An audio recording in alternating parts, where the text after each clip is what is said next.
Et allez, je suis parti en voyage au Havre. Le Havre, c'est une ville qui a été bombardée pendant la Seconde Guerre mondiale par les Anglais et reconstruite. Donc là, c'est reconstruit, là. Eh ben. Ça a été reconstruit par Perret, qui a donné son nom au quartier. Après, il s'est lancé dans la musique.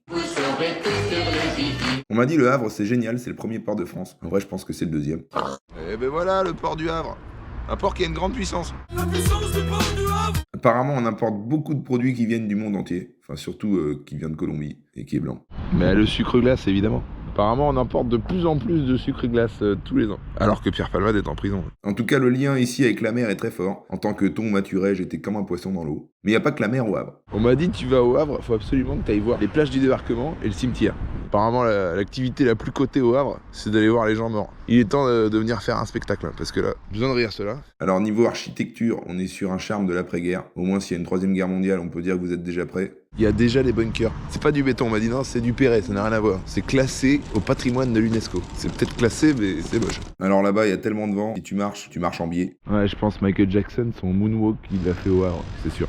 Alors j'ai tapé personnalité Le Havre, il y a très peu de génie, mais il y a quand même Jérôme Le Banner et Édouard Philippe. T'en as un, t'as pas envie qu'il te tape, et l'autre, t'as envie qu'il se fasse taper. Alors niveau bouffe, on n'est pas sur du LC, ça reste la Normandie. Je rappelle le principe du trou normand. Ouais, alors le trou normand, c'est un verre de Calvados au milieu du repas. C'est pas le surnom de mon ex. C'est pour recréer la sensation de faim et manger encore plus, histoire d'atteindre plus vite l'obésité morbide. Comme quoi en Normandie on sait vivre, ou alors on sait comment mourir. Comme tous les gens de province, vous aimez pas les Parisiens, c'est bien normal, mais bon, votre rue la plus stylée c'est quand même la rue de Paris. Je sais pas qui fait la direction artistique de la ville, mais je pense qu'il faut changer parce que ça manque un peu de cohérence. Si t'aimes pas les Parisiens, tu fais pas rue de Paris, quoi. En fait, tu vas pas faire rue du Havre. Au Havre, ça a pas trop de sens. Et quand je dis sens, je parle de la direction, pas de la ville.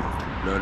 Sur internet, ils conseillent aussi d'aller voir le Mont Saint-Michel qui est pas loin. Alors j'y suis allé, c'est magnifique. Mais alors en week-end à partir de février, je crois qu'il y a moins de monde dans un métro à Shanghai en heure de pointe. Et bien sûr, si t'es de passage au Havre, tu peux aller visiter les falaises d'Étretat, qui est de loin l'un des plus beaux endroits sur Terre.